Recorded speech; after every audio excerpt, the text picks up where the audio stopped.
Welcome everybody to the most number one... No, I'm just kidding. Welcome to the first edition of Spotfest Pro Wrestling Podcast. I'm Justin. And I'm Nick. And we're going to talk about some wrestling this week. So we're starting off with Monday Night Raw. And the first thing we saw on Raw was New Day defending their titles in triple threat with Anderson Gallows and Sheamus Cesaro. Yeah. And, that was a pretty good match. It was a good match. Yeah, I liked it. So, okay. Going into this triple threat, this was the night where they were going to break the record, or at least tie the record. Yeah, tie Demolition tonight. Okay, so did you think at any time that that New Day was going to break the record, or did you think Vince McMahon was going to pull a classic like Vince move and pull the rug out from underneath and have them not? Yeah, I thought they were dropping it. Yeah, I was told Vince is getting sick of them because they've been kind of boring lately. Yeah, but no. I 100% thought that they weren't going to win going into this match. So I thought this for sure. Okay, I'm a huge mark for the club. Love the club. I've been wanting... I think a lot of people out there who listen to the podcast, or who will listen to this podcast, can agree that they haven't been treated right since coming to WWE. They started out great, but I just really want I don't know if they're ever at this point going to have the tag team titles. Like everyone thought, really? Everyone thought the Wyatt family at first was going to have the tag team titles when they came to the main roster. Yeah, and it took them this long. Exactly. And Rowan didn't get it. Exactly. Poor guy exactly. Didn't get anything. So, I'm hoping that it's not the case with the club. I want them to be tag champs. Yep. But I thought for sure this was going to be their chance, and it wasn't. But still a good match. Cesaro had a... Yeah, his cleaning house, his Daniel Bryan, yeah. I loved that. He went all the way around the ring. Hit everyone once. It was great. That was a great I thought they had one there, and then, nope. Yeah, I thought for sure that was going to be a huge spot for Cesaro. Cesaro is definitely one of the people who's the most over right now maybe in all of WWE. He gets a huge fan reaction whenever his music hits, even though it's awful music. It is awful music. But he said he was getting new music, and he never got any music. Yeah. He told us he was. Yeah, apparently that's been a thing that he's been wanting since Tyson Kidd. He's never liked his music. Exactly. Yeah, since he was like the Paul Heyman guy, Cesaro. Yep. And I missed the air raid siren. I liked the air raid siren with Paul. That was awesome. I liked that. I don't like the Swiss ambulance. No, I hate the ambulance. It's stupid. It sues Scott Steiner. Exactly. Hard to hear him And when they first started doing it, I thought it was Ryback, because when Ryback kept coming in with the ambulance at first. Yeah, it would have worked for Ryback. Yeah. But anyway, New Day wins that match. It was a good match. It was a good match. Good start to Raw. It wasn't a very good Raw. Yeah, overall not the best Raw, but still a lot of... to go home for... Yes. Roadblock. End of the line. You gotta say end of the line. That is the thing. So... That's so stupid. Also, okay, I told you this before when we weren't recording. Yep.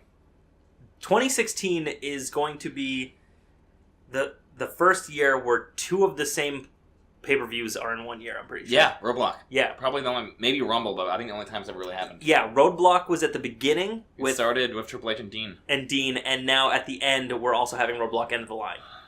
And I don't know if WWE realizes they did that. I just remember how the first one was so bad. Remember it had Chris Jericho versus Jack Swagger. Yeah. They tried to pump it up and no one cared. Well, this was the thing. Swagger went into that match... First of all, this is way off topic, but Swagger went into that match as the face, but it was in Toronto. Yep, and he was pumping up America and stuff, he was no one cared. Fighting a Canadian. Yep. Let alone Chris Jericho. Yeah, that was terrible. Anyways, so New Day won. Yeah, New Day gets the win. And the promo. Well, the backstage thing with Steph. Yeah, so they're celebrating, and they show they've got the backstage party with everyone back there. Yep. Like Bayley's back there, a bunch of local talents back there. She was super trying to get on. That was weird. She was getting up on Biggie. That was really weird. Yeah, Biggie doing his dance, eating his bootios. Yeah. And they're celebrating the fact that New Day won and it tied the record. And Stephanie McMahon's there and doing her... Okay, I'm okay with Stephanie McMahon being an on-screen character, but when she gets behind the New Day, something about her is really cringy. It is. She tries to be every single one of them rolled up to one little sad white girl, and it's the worst thing I've ever seen. That's true. Because she does Biggie's hips, time. And she does Kofi's whole New Day. Yeah, exactly. She did it when they drafted them. She did it last night. Yeah, Monday. She loves the New Day. That was terrible. So yeah, but she's a heel, I think. yeah, I can't tell with Steph whatever, anymore. yeah. She's all over the place. So they're doing that, and Woods has the champagne. Double champagnes. And he's shaking up the bottles, and he blows the corks off, and immediately Steph gets covered in all the champagne. The bubbly white. Yeah, in all the bubbly white, and freaks out. And, okay, to me, this, and I'm not the only one, okay? I've been on Instagram, I've been on the internet since this episode happened, and a lot of people have thought the same thing, that it looks like a bad porno scene about to happen. And, like, do you agree? No, I do, because then even what happens later, we'll get to it, but, like, it furthers the plot. Like, yeah, like, it's the stupidest thing. Yeah, it was weird. I don't know if it was intentional. People have been saying WWE's getting a little bit back to the Attitude Era feel. This kind of was like that. It's more than Attitude Era skit. Yeah, and it was... picture that it being the Outlaws, and then... Yeah, it was really good, though. She didn't freak out enough to, like, belittle male talent like she normally does. Yeah, it was actually it was okay. Yeah. Like, it could have been so much worse. Exactly. If anything, it was like, she got something bad happen to her, she freaks out, flips the bootios into the crowd, and then just walked out. Yeah. But yeah, that was fine. It set up a great stuff for later, so good enough. Yeah. Okay, so here's what else I was thinking with that. Do you think after she stormed out, they just kept partying? They have to. Or like, do you think they did hold the camera on them for like an awkward amount of time. Yeah. They just looked uncomfortable. Like, we get it. Like I would love to be at that. They have to. I would love to be at that party and then have Stephanie freak out, leave, and just Woods awkwardly be like, "Well, all right," and just hit the record. Turns the music back. Yeah. Okay. So then we had Strowman versus Axel. Okay. So sad. Here's I love another Curtis Axel. Yeah, Curtis Axel. So did you see his Twitter vignette that he did? No. Okay, so on his Twitter account, he had someone. It wasn't on WWE.com. Ooh. It was just on his Twitter, and someone was filming him, Oh. and he walks up and he says, "What was it? Something like Braun Strowman's a big tree of a man." Tree of a man, the Axe Man that cut him down. Yeah, yeah, that was sick. So he did that, and they made mention of it at the beginning of the match, and they had the match. Yep. And this is a weird thing. So I remember the match now. Yeah. Yeah, Braun Strowman is too fierce for Sami Zayn to fight, who is clearly one of the best wrestlers in the company. Yeah. Even within kayfabe, they can't. Yeah. Yeah, and Mick Foley keeps saying he'll tear you apart. Yeah. Why is it okay for Braun Strowman to still fight someone else? Like Curtis Axel is a respected guy. He trained with The Rock. He's third generation. Yeah. And then they do the whole thing where like, Strowman can pin you off of any move. He did the wheelbarrow facebuster thing. Yes. Which I don't really like. Every 2 or 3 weeks he keeps coming out with a new one. I really like the power slam. I like the power slam. I could handle the reverse choke slam. See, that one I didn't like it. The Amazing Impact. Yeah, I didn't like it because Eli Cottonwood from NXT did that. Oh, he did.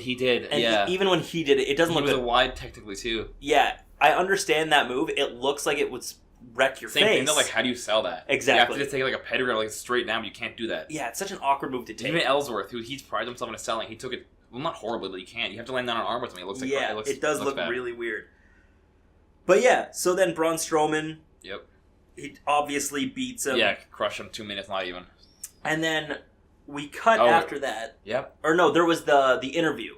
Did you see the interview? Strowman? Yeah, in the ring. I remember it. It's what happened? Saxton comes into the ring. Yeah. And he goes to interview him, and he says, like this kid's the same as Sami Zayn. No one can fight me. Yeah, and he basically says it's great though. Strowman's mic work has gotten so much better. He's improving so much every week. And he says, "Congratulate me on my win" before asking me any questions. Like that. That was weird. No, I thought it was great because he gets right in his face and he's so aggressive about it. And it wasn't bad. It was a new character thing, which is fine. Yeah, and he says, but in a way, he was demanding so much respect, and I really liked it. That was good in that sense. Do you there was a rumor online.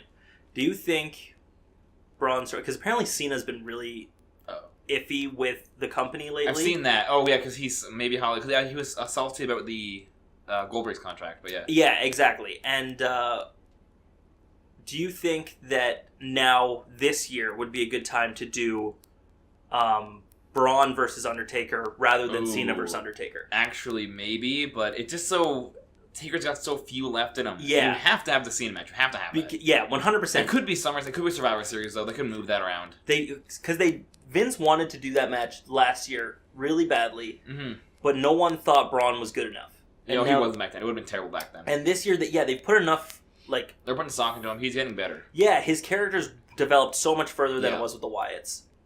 Yeah, but I think Roadblock's going to show us, because the Roadblock's going to be his first possibly guaranteed 10-minute match.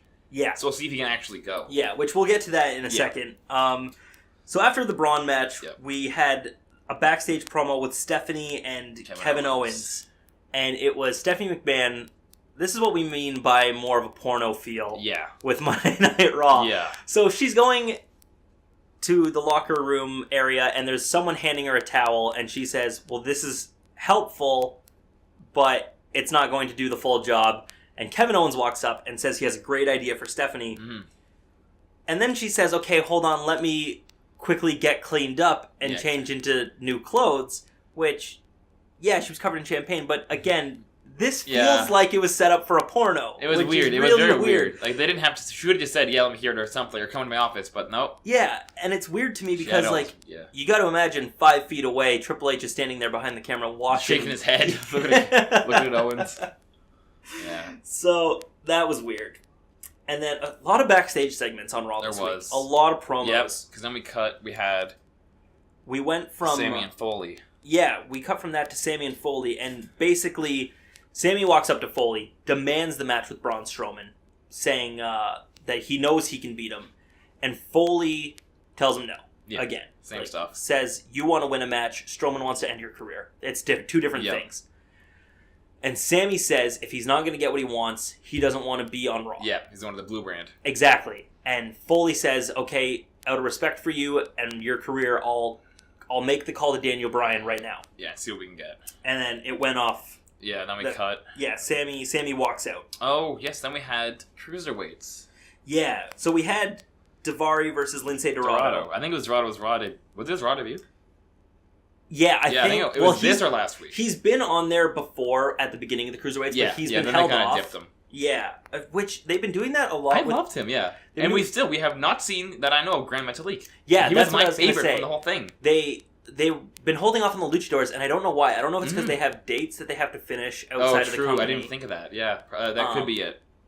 Because apparently... yeah, they're treating this like the Invasion almost, where like they're not doing it right. Yeah, it's really weird. But, I mean, certain guys have...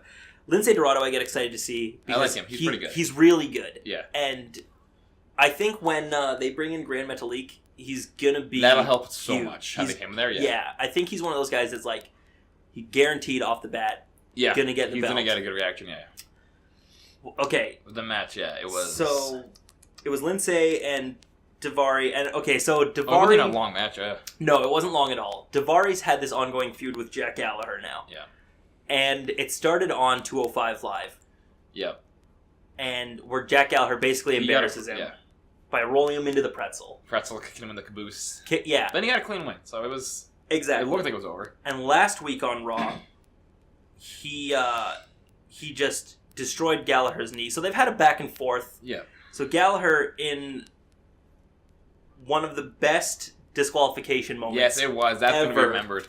So he basically comes out. What does he call him? He comes out and he calls him a scoundrel. Yeah.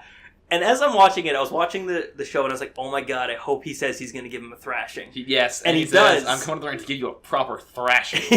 Yeah, because he's a gentleman. He formally announces that he's going to intervene in this matchup. Then you're in. I noticed you ran in, though, and then Daivari got a lot of offense in. Yeah. Gallagher came out on top. It was really weird that they did that. I didn't... Yeah.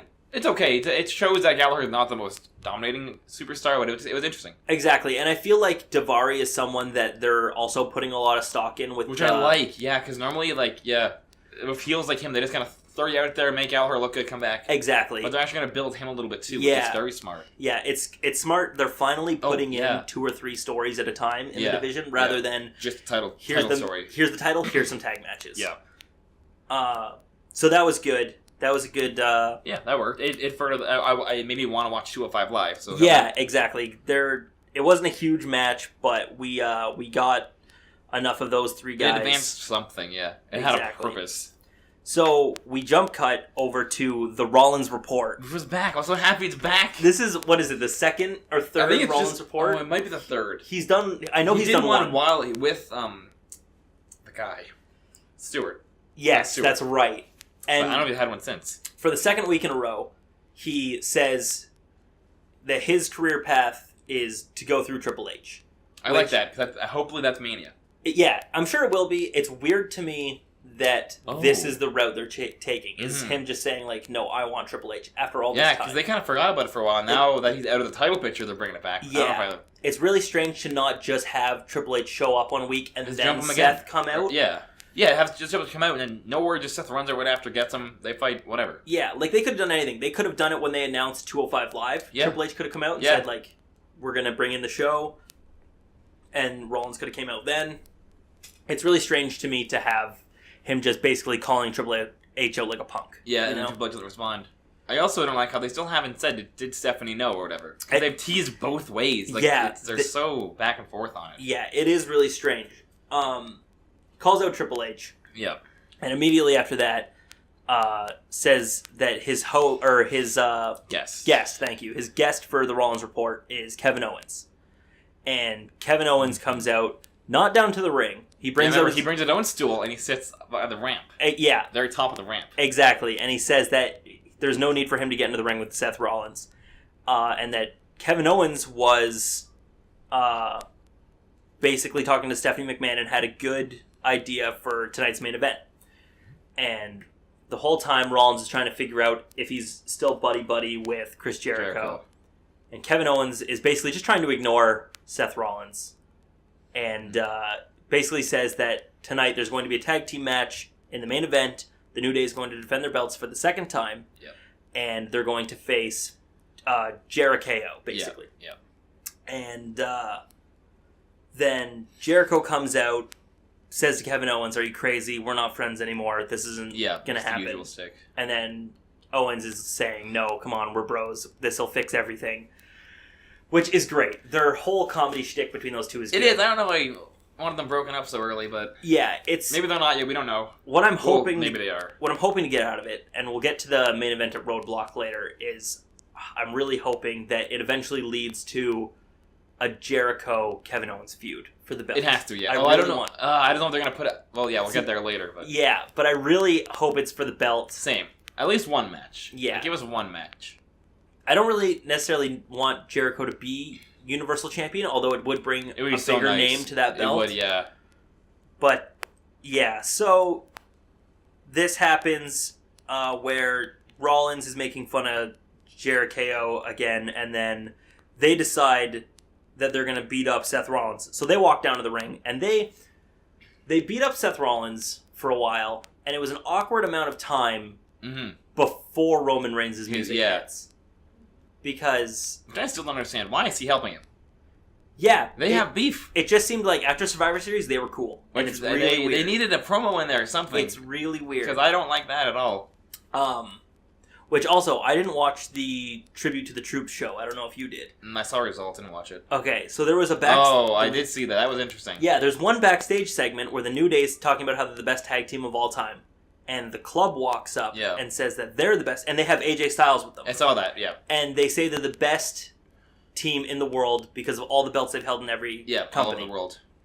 And then the camera pans. Yeah. And it's the Shield. The whole Shield, yeah. And I was... Dean. Yeah, with Dean. And I was like, okay, you guys had your cool moment at Survivor Series with AJ and the Powerbomb. I know, kind of like how they're over their back. I'm like, no, do it once and then leave it, let it cool off. Exactly.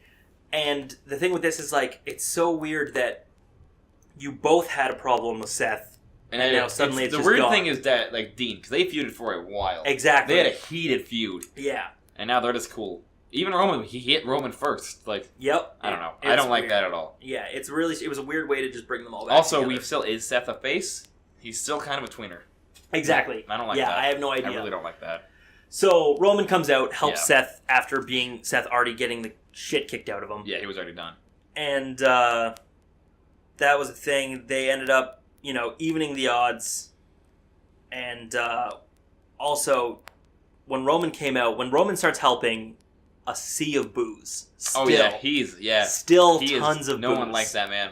which, I mean, is unfortunate. I know, because he's a great wrestler. He's great. Yeah, he is really good in the ring. He's come miles since the Shield he's is improved split. so much. Yeah, which is really funny to think that when the Shield split, people wanted him to win the Royal Rumble when... They should have... when Batista won, they should have pulled the trigger, and they did not. Exactly. And that's what ruined Roman Reigns. And a year later, it all went downhill. He won, everyone... And they started cheering for Rusev. Yeah, which... Could you imagine if Rusev would have won? They should have, but both times, they should have just gone with it, but... maybe not Rusev, because he did that good match with Cena. That would have been amazing. When he came in with the tank. Yes, I believe that was then. Yeah, that's when Roman fought Brock. Could you imagine, though, coming in with the tank in the title match? True. That would have been crazy. In the main event. Okay, so after that, we had a Rich Swann promo where he announces the fact that at Roadblock, end of the line, they're having the triple threat match with him, TJ Perkins, and Brian Kendrick. And that was basically it. Yeah. Brian Kendrick walks up and says, like, hey, kid, your buddy is going to stab you in the back this week at the pay-per-view. And then TJ Perkins comes up and basically calls Brian Kendrick a liar. Yeah. And that's all that happened. And it was really... then they had their match, Kendrick and TJP, which I don't know. I don't really care for the matches anymore. They're still good, but... Yeah, they're good. It's just now we've seen it so many times. We've seen it so many times, yeah. It's getting to the Orton Cena level. Exactly, We're like they're clearly the two titans of the Cruiserweight Classic, the Cruiserweight division, and they're butting heads way too much. Which is...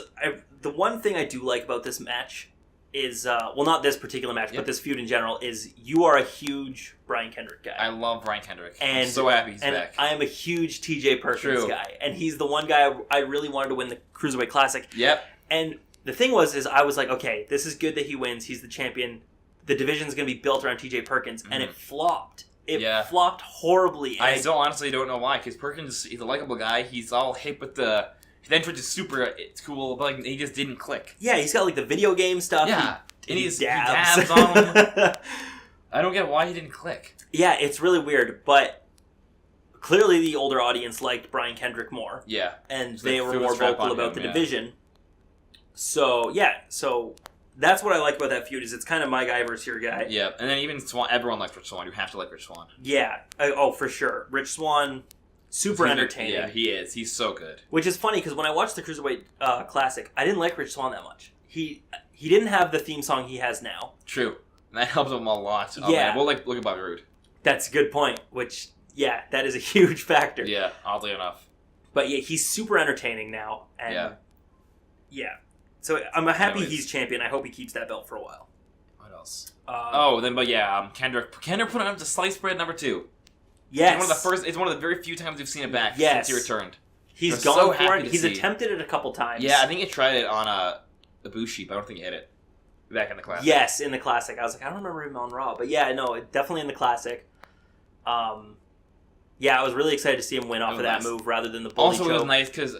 well, I don't know. The clean win was nice, cleanish. Mm-hmm. But at the same time, it could have been a roll-up. Yeah. I think... oh, no, it's okay because of what happened on 205 Live with... oh, yes. Your boy. Yes, which we'll get to. We'll get to that. Okay. And we had, Charlotte and Sasha. Yeah, it was basically just a promo hyping their big match. The first ever. Whoa. Yeah, wait a minute. Yeah, so... Sasha was in the other one. Yeah, this is what I don't understand. They keep saying...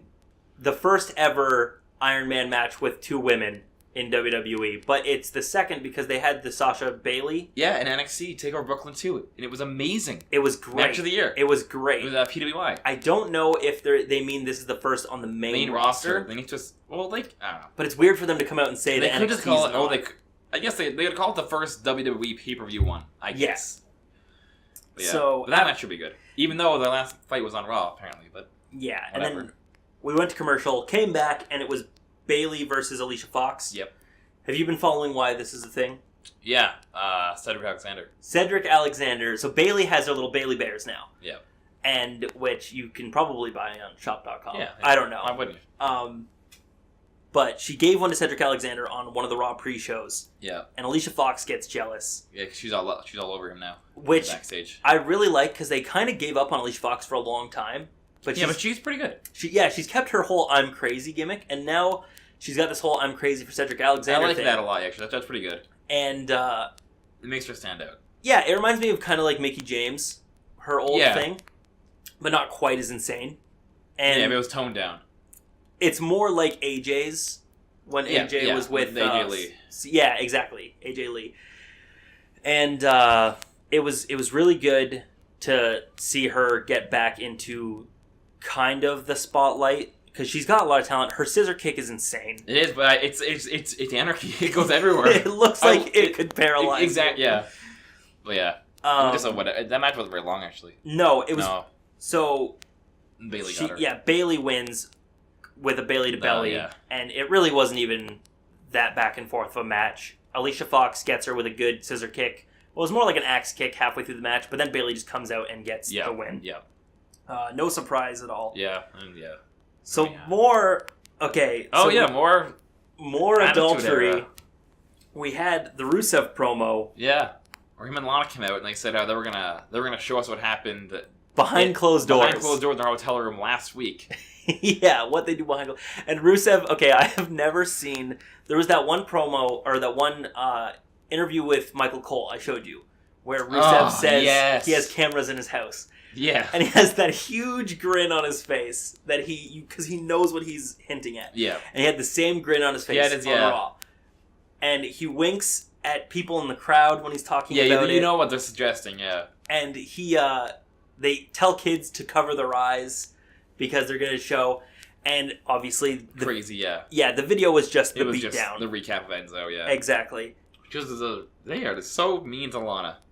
Yeah. Always slut-shaming Lana. Always slut-shaming. That is a thing that they Wayne got a chance, Enzo got a shot, Yeah. Anyways, it's weird. Apparently, at house shows, she's been wrestling more. Yeah, and an NXT Dark match, I believe. Oh, okay. Yeah. Okay. And, it was just a recap, and basically... Okay, here's the thing. That was the first part last week, where I thought that was a heel moment for Rusev in the feud. But before that... Enzo clearly the heel. Enzo was a heel. By far. Enzo was openly and willingly trying to sleep with a married man's wife. Yeah, because they did that promo where Rusev was raising his voice at her, and then Enzo was like, well, Cass, you can't talk to a woman like that. Yet the week before, Enzo, buck naked, walks right up to her. Exactly. Asks her how she's doing. Yeah, exactly. Completely naked. Yeah. And it was ridiculous. What I also liked, though, is that beating was vicious. It looked really good. Vicious. Rusev looked tough as hell in there. Yeah. That was good. I liked that a lot. Yeah. It broke all the furniture. Yeah, it was really good. It was good. And when he breaks that vase over his head... it looked nasty. Oh, I took him seriously. It was really... they're really revealing him very well. Yeah, then what? So they're running down Enzo, and Big Cass comes out. Obviously. Yeah, Big Cass basically says that he's had enough. Get you, yeah. And, again, even with this, those two were booked evenly in this beatdown, which was weird. Because Rusev gets the upper hand at the end. Rusev throws his face into the ring post. Yes. But Rusev leaves, and then Enzo's in the ring still calling for more, which I found weird. Because normally the face gets the finishing move. Yeah, on the go home. Yeah, before they leave. I just don't know if I'm okay with, Enzo Cass. To me, they're a good tag team. I don't think they're ready for the belts yet. They're really good. But it's Rusev. Mm-hmm. Remember when he took out John Cena? And now, Enzo can maybe beat him. I know it's going to be Big Cass, which I know they're pushing him hard, but at the same time, I'm like, Rusev, I'm hoping he wins this match. Yeah, I really hope so as well. As much like Big Cass, he'll have a great future, I'm sure, but we need Rusev he's there now. We can have him in the main event right now. Do you think... Okay, we're going into 2017 soon. Do you think Rusev holds a major title in 2017? I don't. No, I you don't want think it, so? but I don't. I think this will be the year that we'll see where it's going this year, though. I think he'll hold Universal Gold. Oh, I hope so. Only, though, to be a transitional champion. I think. Oh, true. Oddly enough, I think I can see Rusev winning Money in the Bank. Yeah, that'd be good. But Lana's always the one carrying the briefcase. Yeah. Oh, yeah. I would love to see that happen. Yeah. Then we had another Emelina promo because she. Yep. Oh, yeah, it's because she was not here because of it was a timing mistake or something. It was really dumb. Yeah. So if you saw the pre-show for Raw, they say Emelina will be on Monday Night Raw. And I think tonight. They did on SmackDown. Or they last week. They might have done on SmackDown. They hyped her up so big. Yeah. Last week they said she was going to be here on the pre-show before Raw. They said she was going to come out tonight. And apparently, one of the matches went too long. Yeah, then somebody went 2 minutes over. Something really stupid. Something really dumb. And so they cut her. They pulled it, yeah. And Corey Graves basically says that she'll show up when she feels like showing up. And she was tweeting like, haha, I'm in charge. I'm like, yeah, sure. Exactly.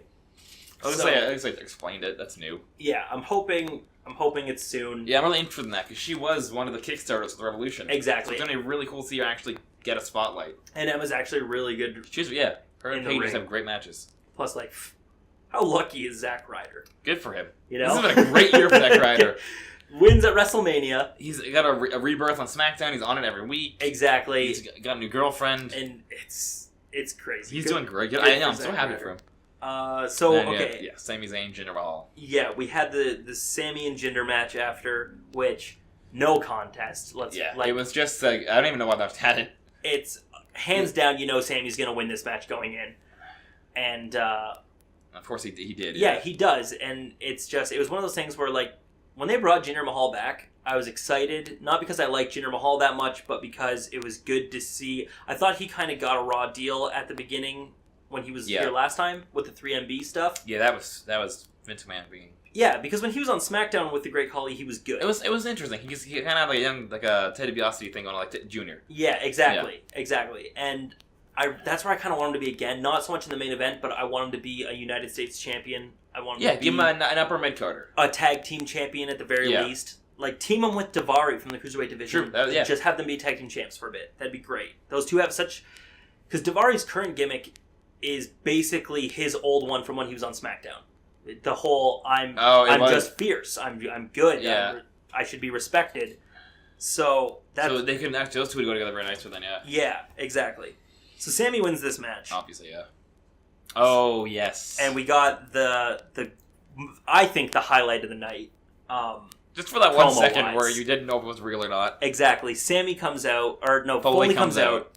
He says the trades are finalized. Yeah, the trade is official. I got off the phone with Daniel Bryan, and you've been traded to Raw. For an equal talent. Equal talent. You've been traded to SmackDown for this huge talent who turns out to be Eva Marie. Eva Marie, yep.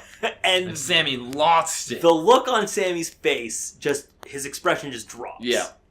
And says he's better than 100 Eva Maries. 100, yeah. And then he stops and says, "No, wait, I'm better than 1,000 Eva Maries." I liked it. It was a total play on the internet wrestling crowd. Yes. A total play on it, which is hilarious. How do you think Eva Marie feels about this segment, though? You know? I think she's kind of hip to it, but at the same time, I don't know. Because she got suspended for breaking the wellness policy. Yeah, and now she's filming something, I think. Yeah. I don't... Oh, but yes, she's looking with Nicolas Cage, of all people.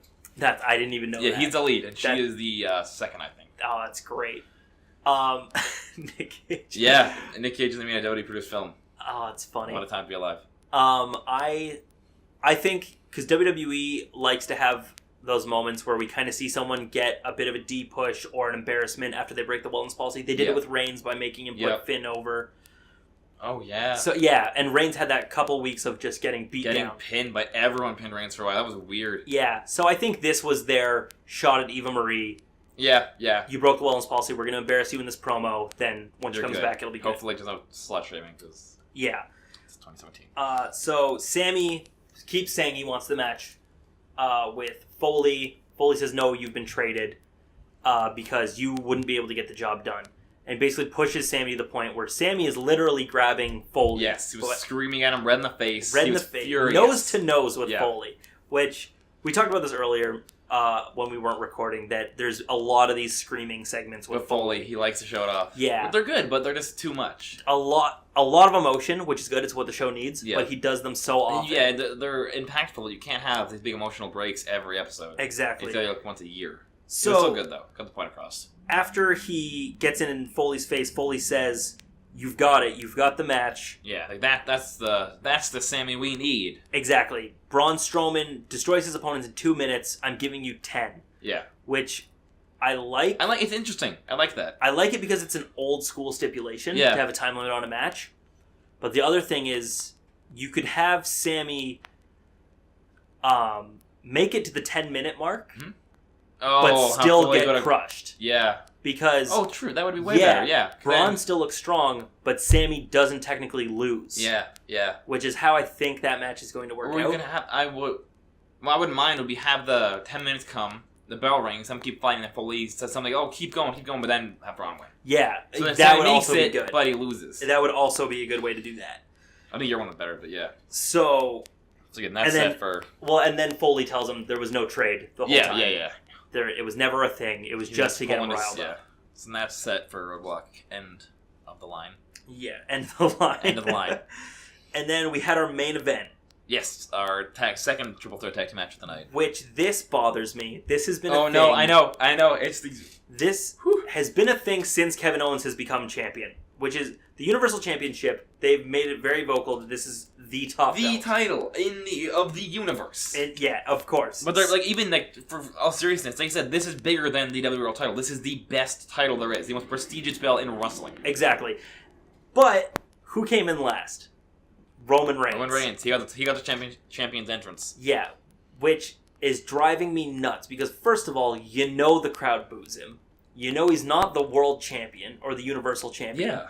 They're not treating Owens like a world champion, but then they're getting mad that he's not getting the respected world champion. Like, you're not treating him like one. Yeah, he's being to me the Universal Championship feels like the United States or the Intercontinental level. Yeah, it feels I see it better now. It feels like a European title. Yeah, exactly. It's not where it's supposed to be. So it's just that's a thing that is driving me nuts with Roman Reigns. Yeah. Anyway, they all hopped in. And again, good match. Yeah, it was good. It was a good triple threat. It was the Shield. Oh yeah, I don't know if we mentioned this earlier. The Shield got added to the tag team match in the main event.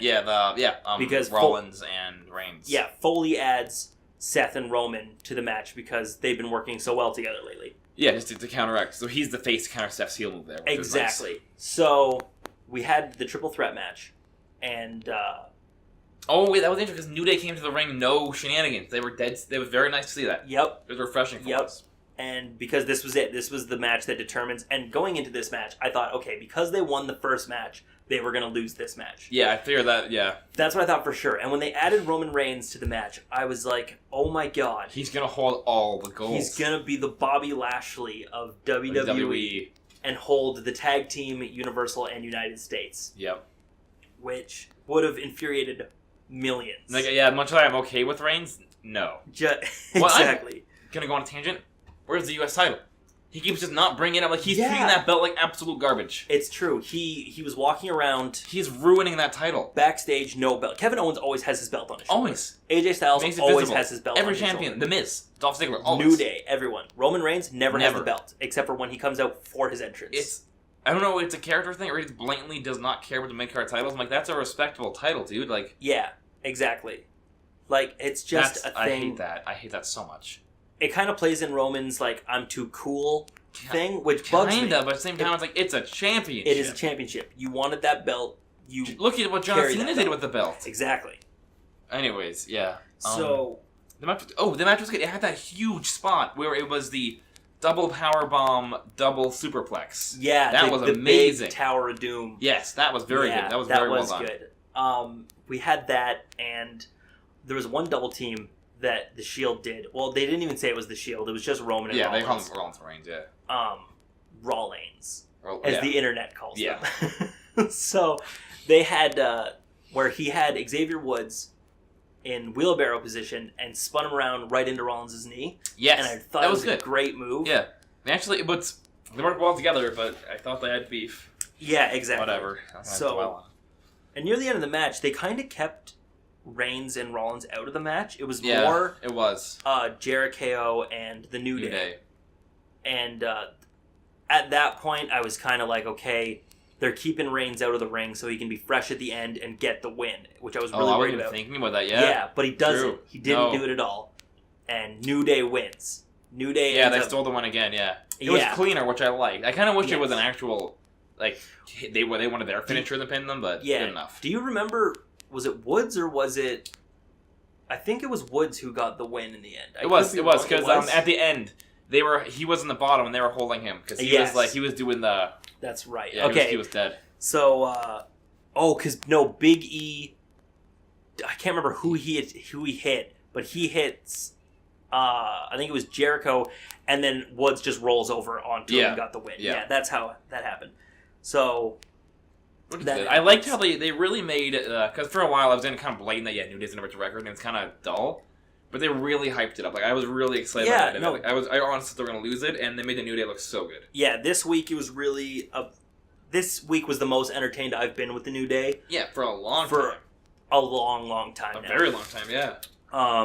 So that was good. And then after the match, Kevin Owens and Jericho freaking out on each other. Yeah, because, someone fell on someone, remember? Yeah, Jericho was about to get the pin on Reigns. Yes, and then, I want to say Kofi kicked Owen and he fell on him, right? Rollins pushes Kevin onto him. Because he was, because Rollins couldn't break up the pin in time, so he just pushed Kevin's on it and broke up the I pin. think it was Rollins push. It was someone push. Yeah, Rollins pushes Owens.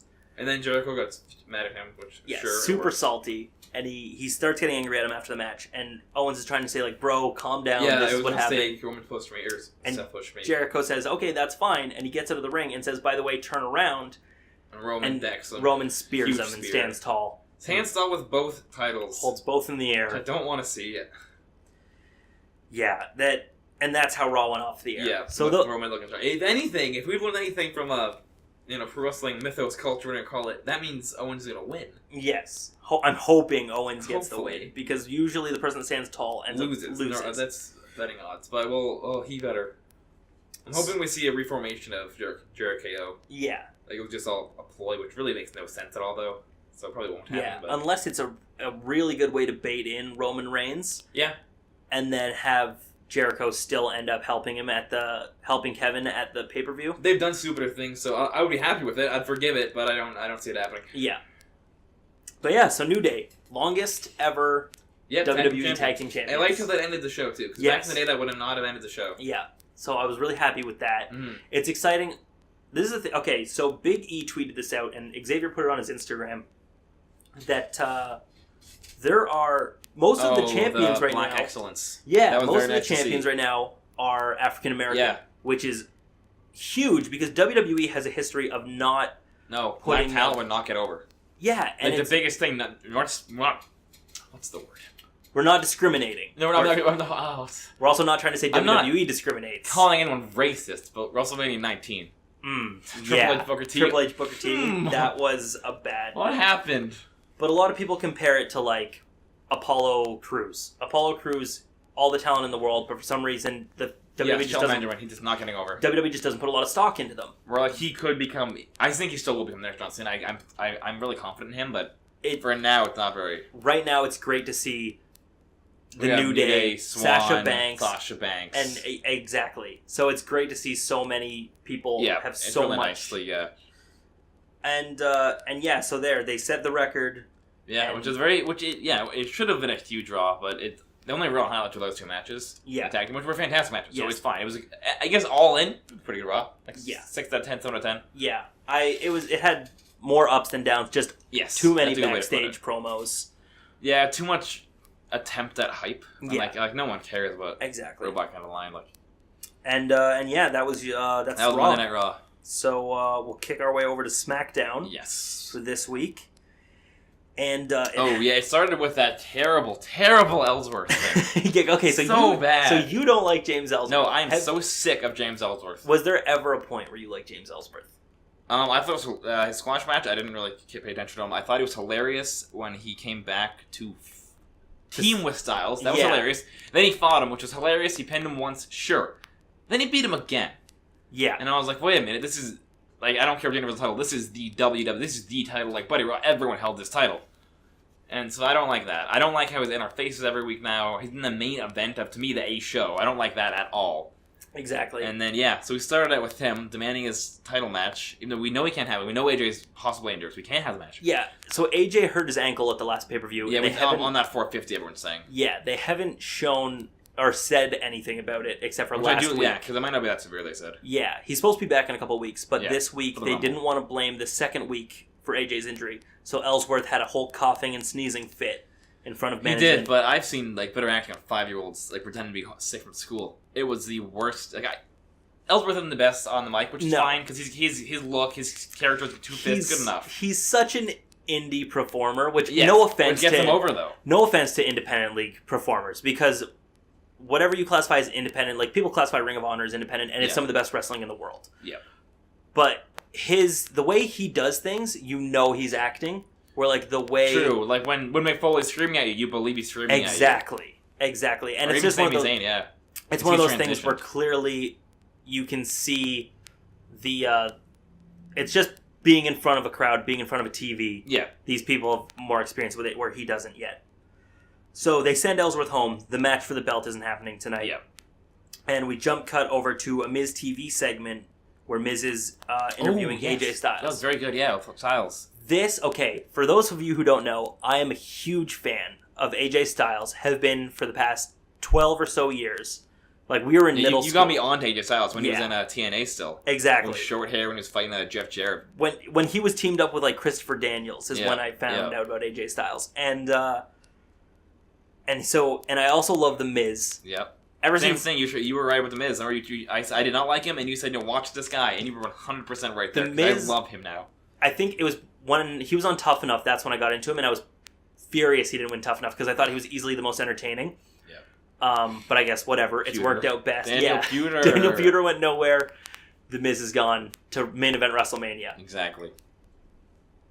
So we had the Miz TV with AJ Styles, where they compliment each other. Yep, and then started talking smack about everybody else, the faces. And Styles says a line that I actually spit my drink while watching because it was funny. It was super funny.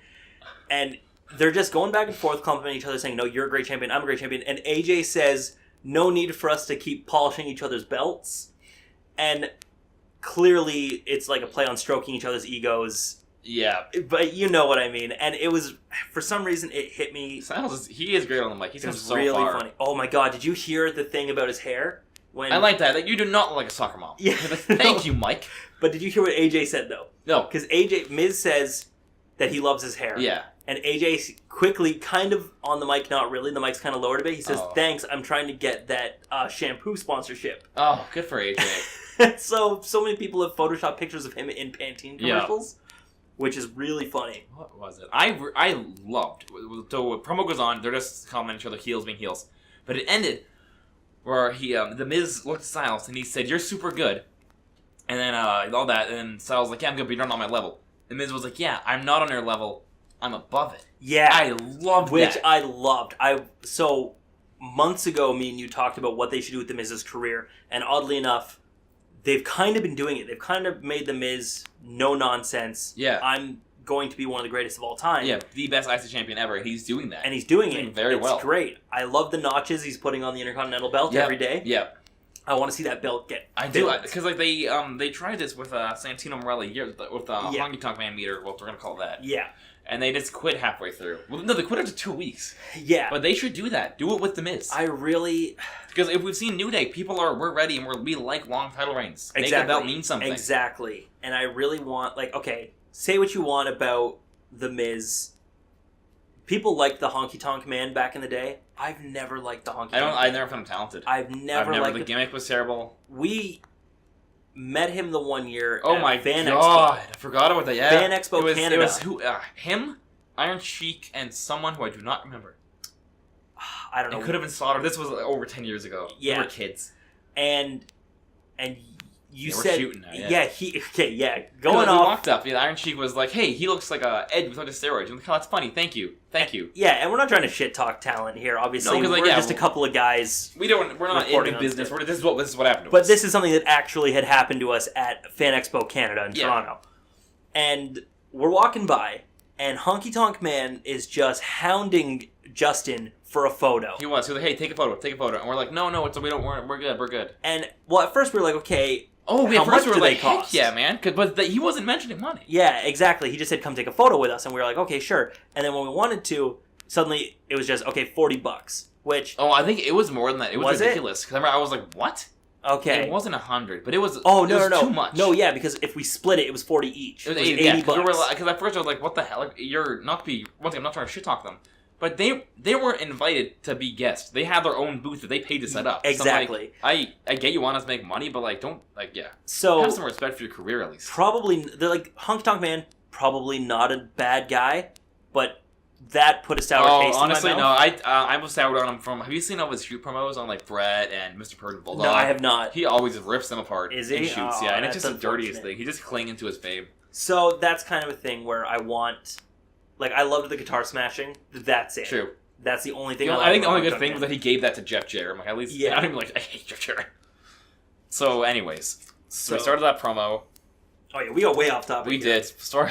Basically, we want the Miz to be the longest reigning Intercontinental. Yeah, make that title mean something because I'm not gonna fine. What I also hated was that they gave it to Dolph. They're right back. They flip flopped, and I there was a reason why. Oh, because it was they wanted Sammy to fight a heel. Yes, which was ridiculous. So Dean comes out, or no? Then Dean came out. Yeah, and he swung at Dolph first, which was really weird. They all start fighting, and then Harper showed up, which is super weird. Yeah, so Dolph, Dean come out.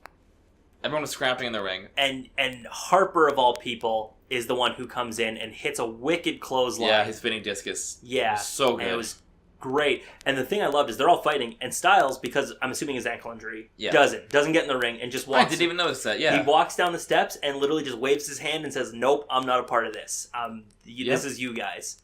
And Harper stares him down and holds out his arm, saying, like, this is what's coming for you. Yeah. Which was really weird to see Bray in the tag team. I was going to say, because they established they are Freebird. They could have made, Orton could have gone in, or Bray, but they put Harper, which I actually liked. Cause yeah, I really like it, too. He's so talented, like, let him wrestle. Yeah, it's good to see him get up there.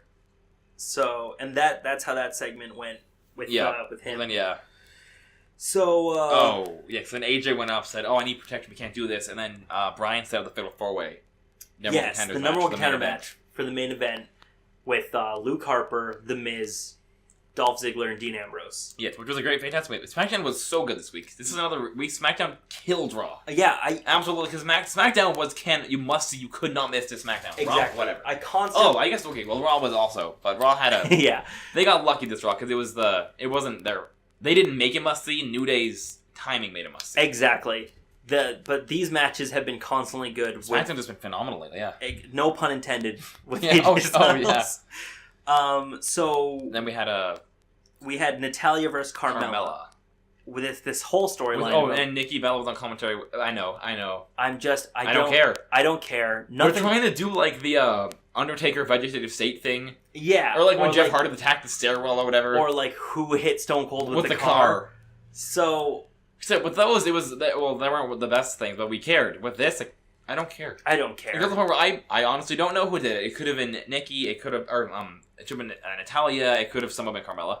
And like they were hinting with Charlotte for a while, but now I'm like, I don't care who it is. Yeah, I don't care, and not that it's because it's the women's division. Oh, I know. The women's division's been great. Yeah, it's just being booked poorly. Like I don't. This feud, I've had enough of Carmella and Nikki. In general, I don't like Nikki Bella, and I'm sure I'm going to get a lot of heat for that. Oh yeah, I do like Nikki Bella, but I don't care with the feud. It got Carmella over. Now it's done. This thing, I like Carmella more than Nikki, but and honestly, it's probably just her theme song. It gets stuck in my head all the time. True. But it's just I don't care about this. Yeah. So I don't even know who won that match. Did you notice during the match that I'm pretty sure it ends in Carmella wins with a roll up. Okay. On Natalya. That's fine. During this match though, the whole time, Natalya and JBL are bickering through the whole match. I did notice that, which is super weird. And Natalya says, "John, what are you smoking?" Which is weird to hear someone say. Yes, they did. I remember hearing about that. She did say that, and it was super uncomfortable. But through the whole thing, Mauro Ranallo is the only one calling the match. Yeah. Everyone's bickering, and Mauro Ranallo's like, "Oh, and there's a side headlock." Yeah, because Ranallo, he's number one. Yeah, he does his job. JBL, I like him, and then Otunga exists. It's just really funny that he was just kind of like the parent in the front seat. Yeah, exactly. He's still driving while they're listening to the kids argue. Game Boys and whatever. Throwing their Tonka trucks.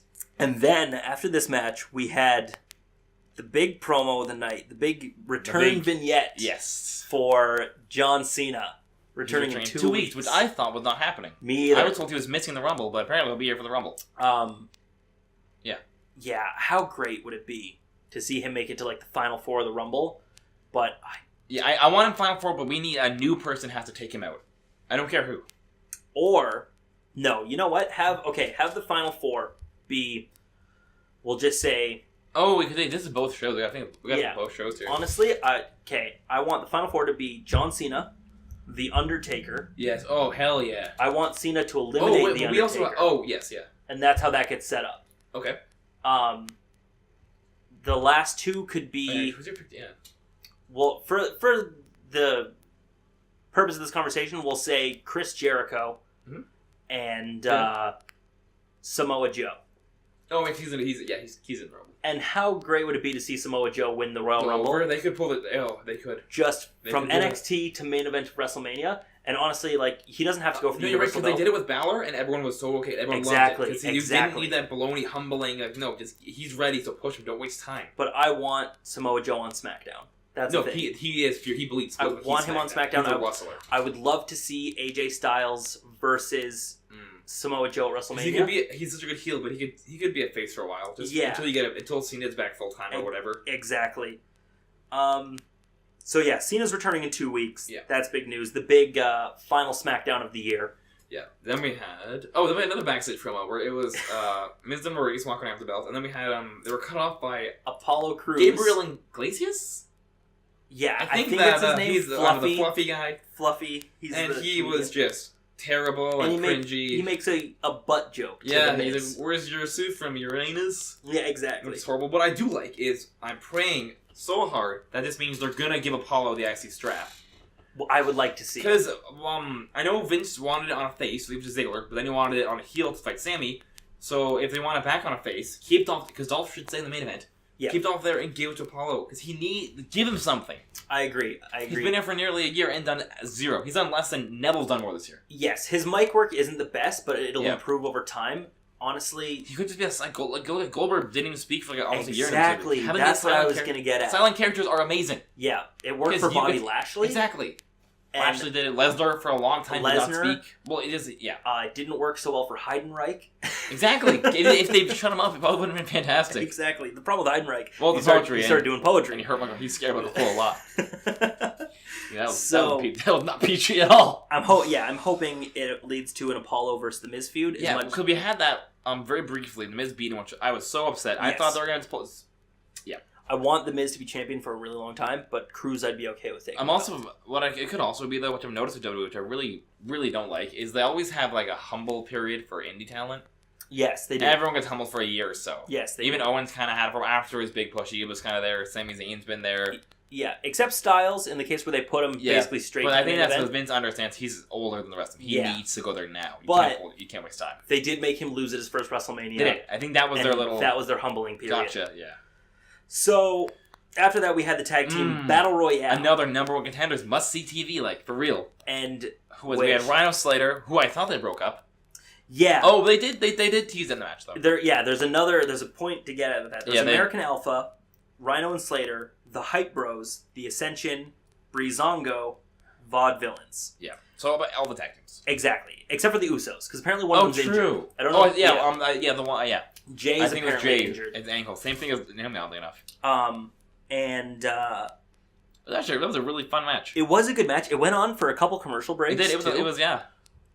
So it was longer than the Fatal 4-Way later. And during this match, Heath accidentally knocks out Rhino. Yeah, that's the thing. So that's a big thing. That's going to keep going for a while. Yeah. But besides that, I don't even actually. Oh, her American Alpha was out early. Yeah, it was so weird. Yeah, Jason Jordan was in there for a while. Yeah, because Gable got out really quick. Remember the match started and within 1 second. Gotch. Mojo Rawley runs across the ring and just sucker punches Simon Gotch right over the top rope, and everyone's just looking in amazement. First, yeah, well, I'm not huge on Mojo Rawley, but I loved that moment. I thought that was great. So I don't remember, the eliminations exactly. I remember it came down to Ryder, Connor, who is my number one. Yeah. So and Ryder. We very vocally love the Ascension. Since day one, since NXT we even when who was in it? Way back when. I can't remember his name when he was in the Ascension, but in TNA he was Bram in TNA. Yeah, because I noticed them then, but it was when Victor showed up. They tweaked it a little and they were perfect. Exactly. That's when the Ascension really took off. They owned NXT for a whole year. Exactly. And then came to the main roster, changed it up, basically became Legion of Doom. I know, yeah. They did good for a bit. Started great. No one mentioned they destroyed the Outlaws. The Outlaws. They crushed them with the Royal Rumble. And then just out of nowhere, it's been downhill since then. Primetime Players took them on a Raw once, and that was it. So I really want to see the Ascension eventually be tag champions, which I'm still sure they will. They have the talent. Well, it's right there. From what I was told, I heard Vince McMahon was upset that they messed a promo up once on Raw. Yeah, and then that's it. He said nope.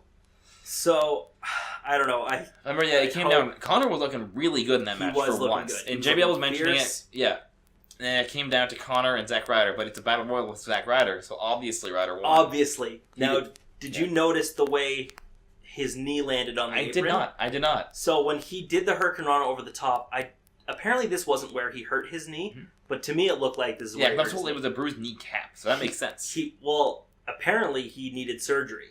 Oh, wow. Yeah. I didn't know that. So he apparently needed surgery. I read online that he needed surgery on his knee because he was upset he was going to miss Rogue One in theaters. Oh, I saw that tweet or whatever. Yeah, the Instagram post. So Ryder obviously being a fan of Star Wars. Yeah. And so I don't know when they're going to get their title shot now. I'm assuming, they're not going to do it, but on paper, Ascension should get that match. They will not, obviously. Yeah. Even though they've been doing really good on SmackDown. Yeah. They won one match that they didn't weren't involved in, the tag team yes. event, which I don't care, I'll take it. But they get promos where no one else has promos. Yep. Like Breezango gets backstage promos. Yes. So they're actually doing okay. It would be weird though to see the Ascension fight the Wyatt family. Yeah, it's two heels and like really as much similar. I want the Ascension to be pushed as monster heels, but they can't be the Ascension right now. No, they can't be the Wyatts right now. Exactly. Especially the team of Bray and Orton. What I'm thinking they're gonna do is pull the trigger on American Alpha early. Because I'm assuming they were gonna save that for Mania. But maybe just do it, or even start the feud now, have a dusty finish. And then maybe pull the trigger later on, but... Honestly, I think for the time being, make Breezango go, because they're low-key tweeners. And everyone loves them, yeah. Yeah, so their whole Chippendale thing makes me laugh. Yeah, they're hilarious. But have them fight the Wyatts, just even on SmackDown. Kind of an issue, though. SmackDown only for face teams. It's just, for a series, like actual face teams, it's just American Alpha. Yes, exactly. They need a little... They gotta tweak something or bring someone over. Heath and Rhino should have stuck around for a lot longer. Yeah, or maybe they have been making them a little more legitimate, but I need a little more. And also, they had the rematch with SmackDown. Yes, I remember that. Yeah. So, anyway, the Hype Bros, your new number one contenders for the SmackDown tag team titles. We don't know what's gonna happen there. Maybe we'll get Mojo Rawley a new partner, like when Edge got injured. Could be. I would love that. Just have an NXT call up, have them loose. Have it be Apollo Crews. He still gets hyped. Yeah, they're both pretty hyped. Hey, throw Ty Dillinger up for just the one night, have him lose. No one's quite as hyped as... No, true though. As Mojo Rawley. Yeah, he doesn't even get hyped anymore. He just stays hyped. Yeah, he's always hyped. He just constantly hyped over the breath. So, now, on to a promo for who is probably easily in my top 5 for SmackDown right now. I completely agree with that. Baron Corbin. They've been doing a lot of groundwork with Baron Corbin. They have. Making him beat smaller guys.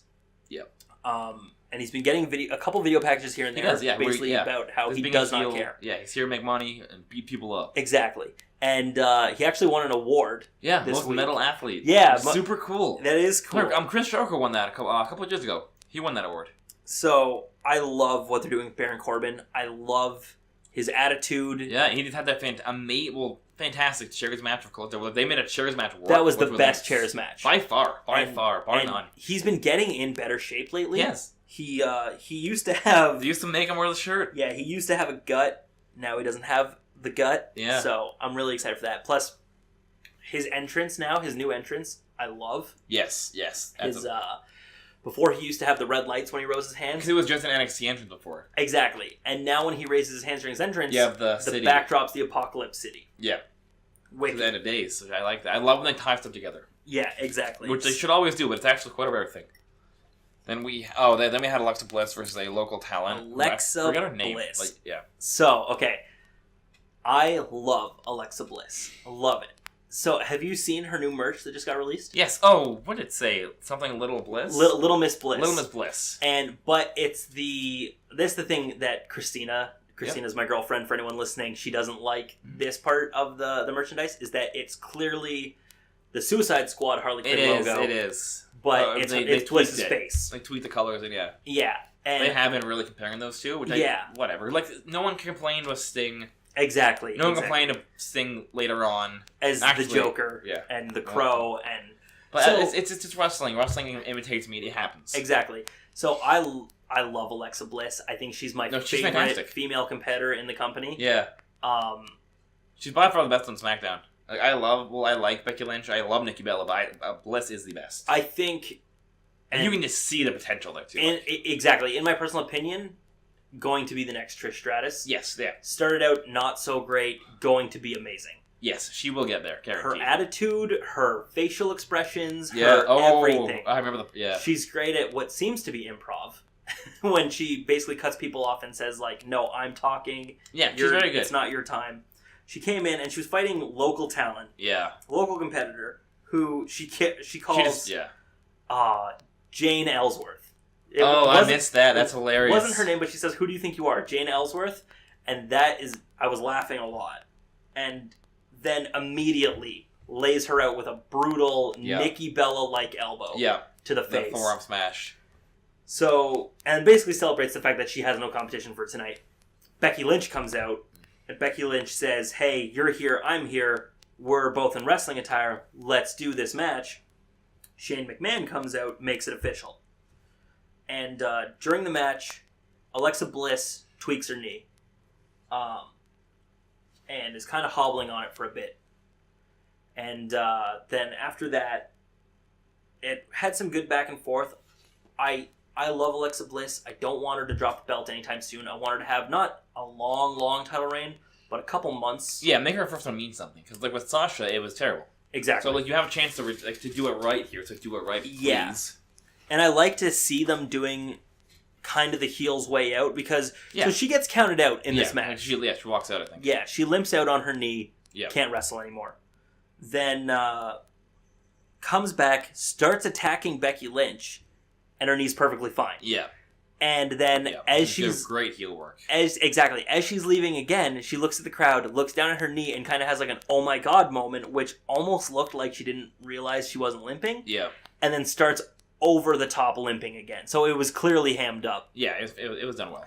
And I loved it. I thought it was great for it was a really good heel spot. It furthers the feud. Sure. Exactly. So I want to see her.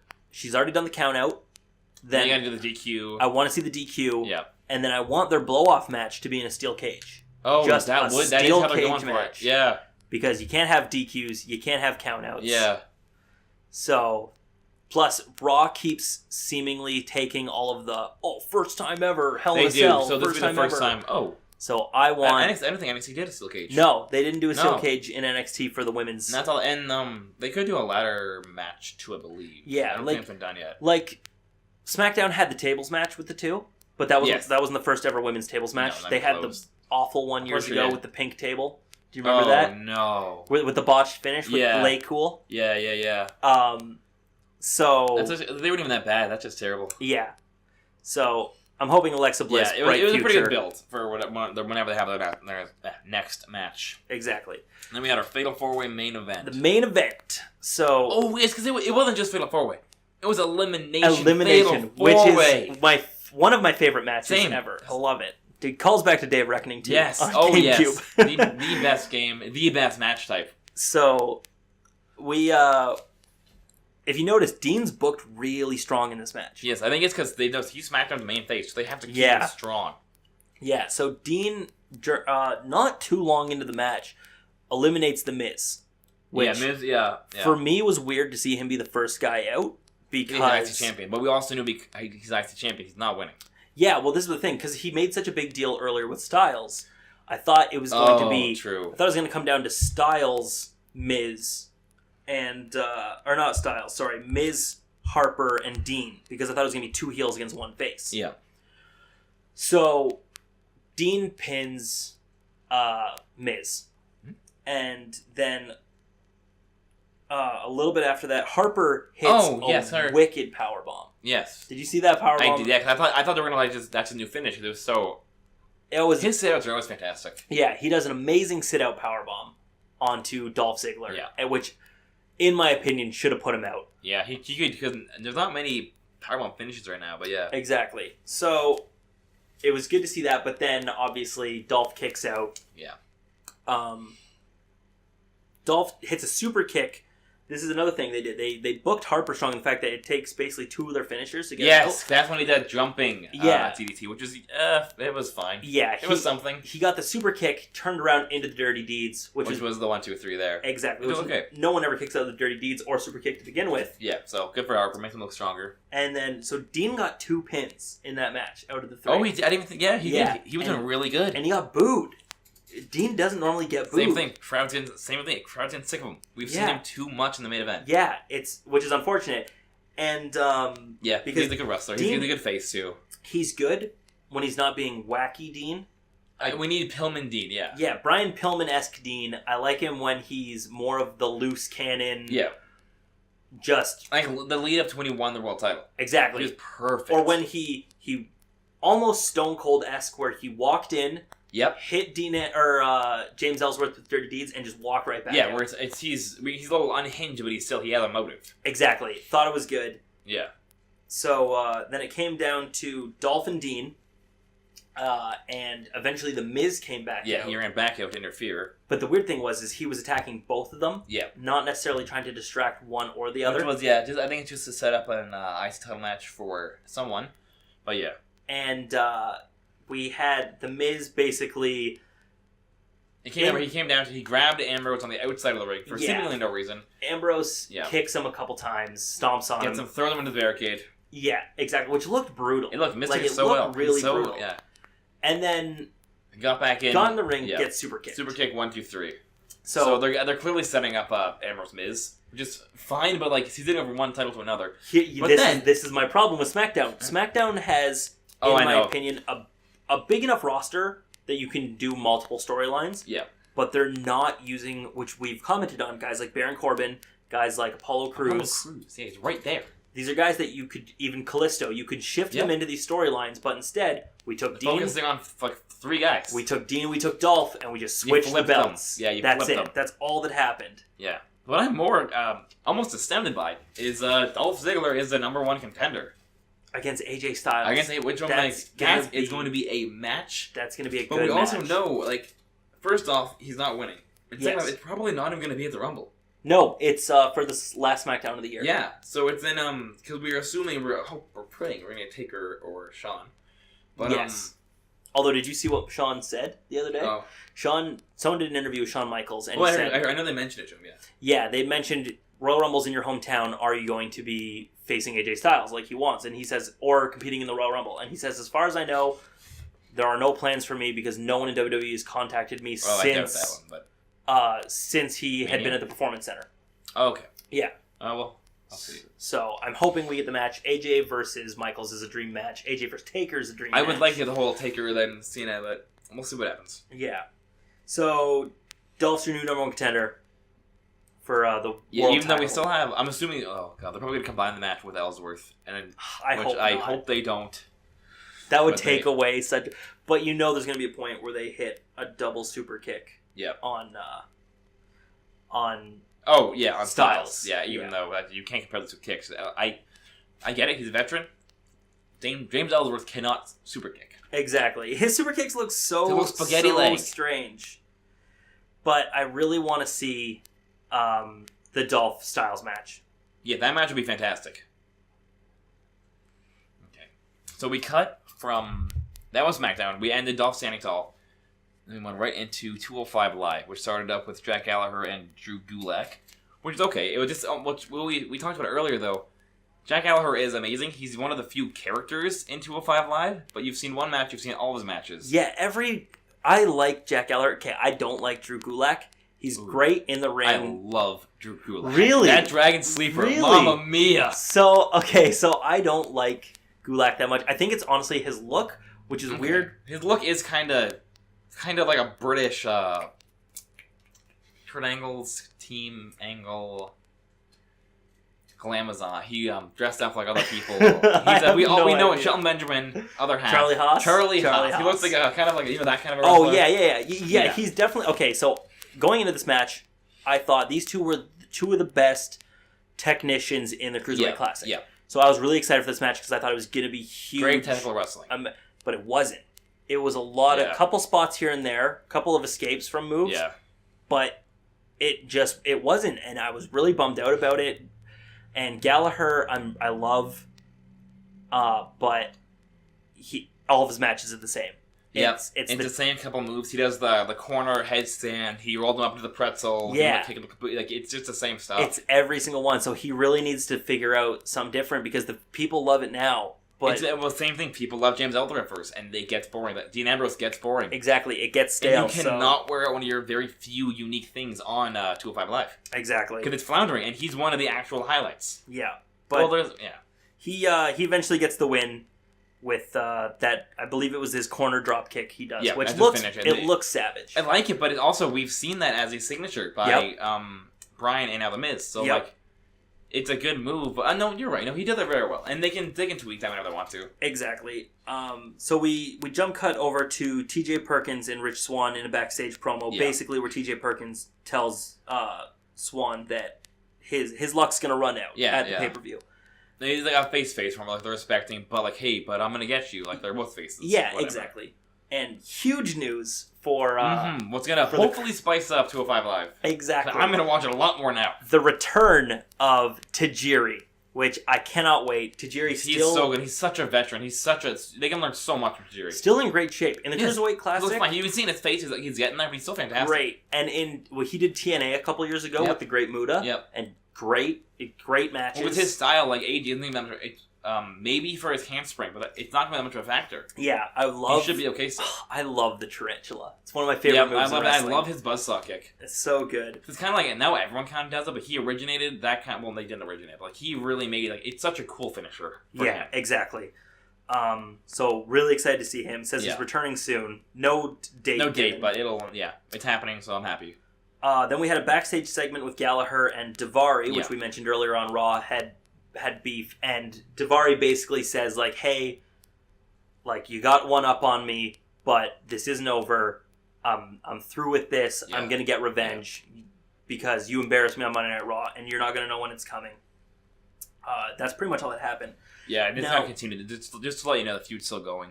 So, did you see the match with Lindsay and... I did. Mustafa Ali. Yeah, okay. But I think this was both of their debuts on 205 Live, because they hyped up Lindsay. Yes, and Mustafa Ali, they showed a video package for last week.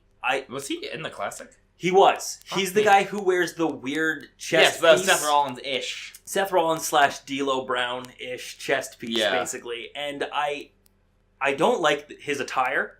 His attire looks really goofy to me. It looks like a wannabe Power Ranger. Oh, yeah. But his actual, like, in-ring work is good. Mm. And his character is really appealing to me because right off the bat, he says, take a look at me, and you already know you don't like me. And people, as soon as he comes out, people are booing him. And, which is true. And it kind of seemed like he was going with kind of a racial gimmick. Yeah, they're kind of hinting at, I'm terrible today. Muhammad Hassan. Yeah, Muhammad Hassan, of course, known for the whole 9/11 9/11 ruined his whole career, unfortunately. So we're getting kind of hints with that, but he basically says, like, you guys don't know who I am, you don't know what I'm about, so just wait and see, and you're going to like it. But he's still heel. And through the whole time, which I love, every single time someone's getting a huge moment in 205 Live, Austin Aries on commentary, which I love. It's so nice seeing on commentary. Austin Aries on commentary always says, like, he might be great, but he's not the greatest man who ever lived. Yeah, he always he's so good. I love it. It's so great. Yeah, so I love him. The match was okay, but what really, really, really bugged me was the finish. Oh, you didn't like the finish? It's good because both men are established. They're protected. But I thought we're pushing Lindsay. Yeah, and that's his first match. My only problem with the finish, I was like, okay, double count out. No one really gains from this. Yeah, no one got hurt, but you didn't build anything. Yeah, a great spot, though, leading to that was very true. Lindsay hits a hurricanrana on the apron. Yeah. And lands perfectly on his feet. Yeah, that was really impressive. Amazing. So, I thought that was great. And now, the problem with this is, obviously, no one likes double countouts. Yeah. It almost looked like it wasn't supposed to happen because Ali climbs into the ring right afterwards and freaks out on the ref, but that could just be him. I assume it was, so you would have heard about that. But I was okay with it only because we hadn't seen that kind of finish yet on 205 Live. Yeah, so it's okay. It's only got a habit of it. So that match ends in a double finish, or no contest. Yeah, but then we have, they continue the feud. And, then, Ali tries to attack him after the match. Lindsay Dorado gets the upper hand, and Ali basically looks at him on the stage, and we cut backstage. Yeah, with Noam Dar. But yeah, Noam Dar. Okay. Noam Dar. Dar Wars. So big dog. I used to dislike Noam Dar when he was in 205 or WCPW. He was. He was. He was overseas. Yeah. Yeah, and I did not like Noam Dar there. I didn't. Well, yeah, only because of his name. Oh, I really? didn't like the name Noam Dar. I don't mind. I don't mind the name. I don't like his cat tiger claws. He hisses. Oh, his Scotsman. It's very unique, and it does not translate over here at all. Yeah. So, at first, I thought he was going to be a face because of the reaction he got in Scotland. Yep. But he's evidently a heel. He's got this ongoing feud with Cedric Alexander, who is the shining star of the Cruiserweight division. Yes, he's a little miracle boy. He's one of those guys that's like, he's gonna do work outside the Cruiserweight division. He's gonna go for IC belt probably eventually or something like that.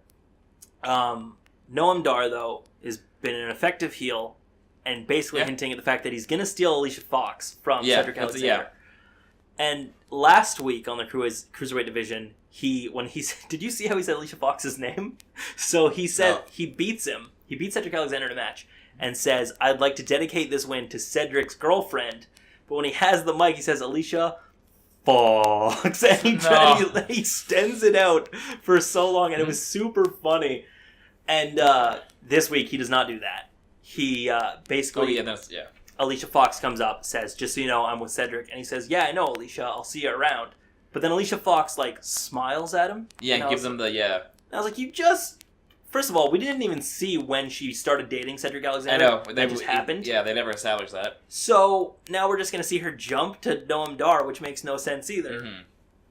Anyway, those two put on a good match, so I really want to see that happen. Yeah, they work together well. Plus, Cedric's a guy where, he's been around. You can learn from him. Exactly. Noam Dar, he's as old as us. He's 23 years old. And so he has a lot of potential there. Yeah. And crazy good. I didn't like him in WCPW because of his name, which is a stupid reason not to like somebody. It happens. But after seeing him in the Cruiserweight Classic, I liked him. I like him now. He's great. He's doing very good. Probably one of my more favorite people in the Cruiserweight division. So after that, we had the main event, TJP versus Rich Swann with Kendrick on commentary. Yeah. And it was a good match, solid from bell to bell. The finish, I don't know. Because we saw Perkins made him tap out. Yes. Swann tapped out to the knee bar or whatever. Exactly. I didn't see that coming at all. Earlier in the match, they hinted the fact that he hurt his knee.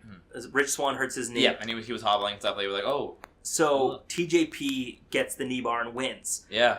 And it was really odd because they made Rich Swann...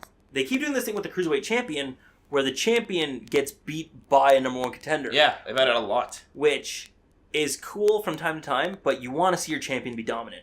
Exactly. You need to make that title mean... The person holding that title needs to be the best in the roster. Yeah. So the Cruiserweight Championship so far has not had that one guy who is unbeatable as a Cruiserweight champion. Yeah. And I think that's what Grand Metalik's going to be. I hope so, yeah. Because they need that. They keep having the guy get beat by other people. It's the belt's flip-flopping. Then, after the match happens, there was nothing really crazy. It was pretty much... more a setup, yeah. Yeah, it was more... The match happened, and it was basically all the stuff we've seen before from these guys. But it's still entertaining to see. Kendrick comes down to the ring. Yeah. And goes to congratulate both of them. And he goes to shake Rich Swann's hand. Rich Swann smacks his hand away, says, "No, I'm not shaking your hand." And he turns around, and TJP kicks Kendrick. Super kick, yes, another super kick. Kicks Kendrick in the face. Yeah, knocks him out. He rolls out. Kendrick rolls out. And Rich Swann's basically doing the, "Oh, damn, that was sweet." Yeah. And Rich Swann turns around, and TJP clocks it. Yeah, he does the hip thrust. He goes to kick him. Lifts the leg. Yes. And says, "No, I'm not going to do it, but your luck's about to run out. I was this close." Yeah, yeah. And it's good, because TJ was getting kind of boring for a while. Yes. So it's nice that they're putting some stock into hyping him back up. It's good to see him, because before he was always the clean-cut, I'm a babyface, I'm a superhero for kids. Yeah, I like that. He's not heel, but he's kind of like, no, I want that title. Yeah, exactly. Like, I don't care who has it. Yeah. They've made him serious, which is good. Because they've kind of given that to Swann, where he's just a clean face. Yeah. So no reason to have to him. Yeah, exactly. It's kind of, and I'm going to play this off of part of TJ's gimmick right now with the whole video game thing, but it's kind of like, okay, this is the boss battle, and he's got the controller ready, and he's like, okay, now I'm actually going to do this. Yeah. So, all right. That was good. That was how we ended off 205 Live. Then we went. Last show this week was NXT. NXT. So which started off with Nakamura Joe. Yeah. Which I thought was kind of weird. It could have been. Oh, I guess that was it was pre-taped. Yeah, it was pre-taped over in Australia. Good match. Yeah, it was nothing new out of the two, but they were in a steel cage, that was new, I guess. Yeah, but the actual match itself, it was okay. Not their best match. Yeah, well, it was very short too for the other matches. Yes, exactly. Obviously, Nakamura just getting the belt back from Japan. This is his first defense against Joe. Yeah. I personally didn't think Nakamura was going to lose the belt going into this match. Yeah, it wasn't. You could kind of see this was going to be Joe's send-off, which is fine. But never really had the feel of Nakamura being in any danger. Yeah. There was some good... there was some good spots. Nakamura hit, I think, 4 Kinshasas on Joe, which was really good because it made Joe look strong. Yes, exactly. Which we needed. And I loved the one part with Kate. His in-ring psychology, Nakamura's in-ring psychology, is really good. He's good. He tells stories in the ring, which exactly. I love. And he had almost an Undertaker-esque moment when he was about to walk out of the cage. He hit his finish. He was walking out the door. Refs opened the door. He was halfway out of the cage. And then he grabs the door, looks back at Joe, and slams it behind him again. Closes it in. And then he goes up and knees Joe 2 more times. He did the double one. Yeah. He did twice. The 1, 2, 3, clean to the whistle. The final Kinshasa he hits on his face, it was directly in the mouth. That's how Joe did it, though. It was a stiff shot. It was brutal. It looked good, though. It made Joe look very strong if you're going to shoot him off the main roster. Exactly. So, but then, obviously Nakamura retained, which thank God. I don't think he ever should have lost the belt. I think the only reason he did was they were going to send Joe up, and they got cold feet, and then they were like, no, send him up, which was whatever. But yeah. It was either that or they really wanted to see him get a big reaction in Osaka. In Japan. Very, very true. Because to have him go win the title back there, Yeah, but... they could have planned it better. I think it would have been just good to keep the belt on the whole time through. Make it a really tight defense, yeah. Anyways, that was good. This was most likely Joe's last time in NXT, so... Yeah. Then we shot to what I'm assuming was the actual NXT. Yes, in Full Sail. Yeah. And we had a backstage promo with Billy Kay and Peyton Royce, which kind of just a rip-off of the Beautiful People from TNA. Very much so, basically their gimmick. I don't like Billy Kay. No, I see what they're doing because they're running out of after the talent rate. They have no one in NXT, but you can't just make someone who has no talent. Yeah. You can't just push them. It doesn't work. A lot of people online really like Billy Kay and really like Peyton Royce. I really, really like Peyton Royce. And yeah, it's okay. It's kind of a whatever gimmick, but it's okay. It works. So Peyton Royce has these really good spin kicks that she does. She did them one time in a match with Eva Marie, and I think she's really good. Something about Billy Kay I don't like. Yeah, I know. She could... I don't know. It depends on how they book her. Yeah. It could work, it could not work. Yeah, I don't know what it is. I don't know if it's her attire or something about just her overall... Yeah. Like, Queen of Darkness thing she's got going on. I don't like that. I don't know. I don't like it. Anyway, they were in a tag match with that Daria girl, the MMA fighter one, in Toronto, and they lost the 6-woman tag match. And it was Daria who got pinned, so they were blaming the loss on her, and she comes up during the backstage promo and says, like, hey, I wasn't the reason why we lost. Like, you can say what you want, sure I was one who gets pinned, but it wasn't only on me, it was on all of us. And next week, I'm going to beat up one of you, so you two figure out which one it's going to be. Yeah. And that's all we saw. Which is good, too, because, like, they have Ember Moon, who's huge, like a monster face. Yes. She's killing NXT. So they need someone who can actually challenge her, like, realistically. Yep. Because that takeover, there was no contest. Nope. And we knew she was going to lose. So this way we can actually have something. Yeah. It's they really got to start building their women's division in NXT more. Because Asuka is untouchable, and you can't have her be... Because there's Asuka and there's Ember Moon after that, that's it. Exactly. So you need more talent. You can't just do that. So we had this backstage promo, and then we jump cut to a series of qualifying matches. Yes. For the number one contendership Fatal 4-Way next week. Yeah. And the first one was Ty Dillinger, the Perfect 10, versus Eric Young. And Eric Young came out with the rest of Sanity. Yeah. 2 members of Sanity. Yes. Sawyer Fulton, not there. No. Not there. They dropped him. Second week in a row. I don't know why they dropped him. I'm not really disappointed. I thought, honestly, my thing when we were there in Toronto, when we were in NXT in Toronto live, and I saw him from afar, and I was like, oh, hell yeah, he's perfect for Sanity. Then I looked into the camera when we actually saw it, and I was like, oh, hell no, he's not pretty. I did not like what I saw. Yeah, something about him, he just seemed, and I don't always like using wrestling terms, but seemed really green. Yeah, no, he was super really green. And you can't, like, in a stable like that, it don't keep you green, but you need to at least look like you know what you're doing. Exactly. And for those of you who don't know what green means, just inexperienced. Really inexperienced. So during this match, it was pretty good. Ty pretty much had the whole thing in his back pocket, knew he was going to win. Nikki Cross runs in and interferes and jumps on his back, starts clawing at his face. So Ty Dillinger got into the Fatal 4-Way by disqualification. Yeah. After that, the match, Eric Young pulls her off, and then they both get thrown out of the ring by Ty Dillinger. And then Big Damo comes out. Damo. Second week in a row. Last week he laid someone out for sanity.